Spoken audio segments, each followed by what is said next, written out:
ഒരു മാലാക കുഞ്ഞ്. പുള്ളി എപ്പോഴും കരച്ചിലാണ്. എന്തിനാ കരയണേന്ന് പുള്ളിക്ക് പോലും അറിഞ്ഞൂടാ. എന്നാൽ ഈ കരയുന്ന മാലാകുഞ്ഞിനെ ദൈവം എപ്പോഴും ആശ്വസിപ്പിക്കുമായിരുന്നു.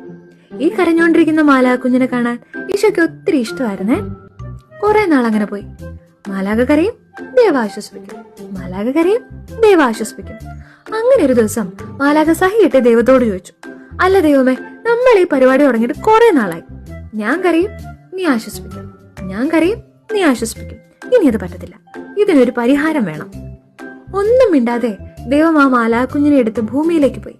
എന്നിട്ട് ഒരു വലിയ കുളത്തിന് കരയിൽ കൊണ്ടു നിർത്തിയിട്ട് പറഞ്ഞു, എന്റെ കുഞ്ഞു മാലാകെ, നീ നോക്കിക്കേ, ഇവിടെ വെള്ളം കിട്ടാതിരുന്ന ഒരിടമായിരുന്നു. നിന്റെ കണ്ണീരുകൊണ്ട് ഞാനിതുണ്ടാക്കി. ഇതിപ്പോ എന്തോരം പേർക്ക് ആശ്വാസമാണ്. അപ്പോഴേ ചില കണ്ണീര് അങ്ങനെയാ. തമ്പുരാന്റെ മുമ്പില് അതൊരിക്കലും പാഴായി പോകത്തില്ല.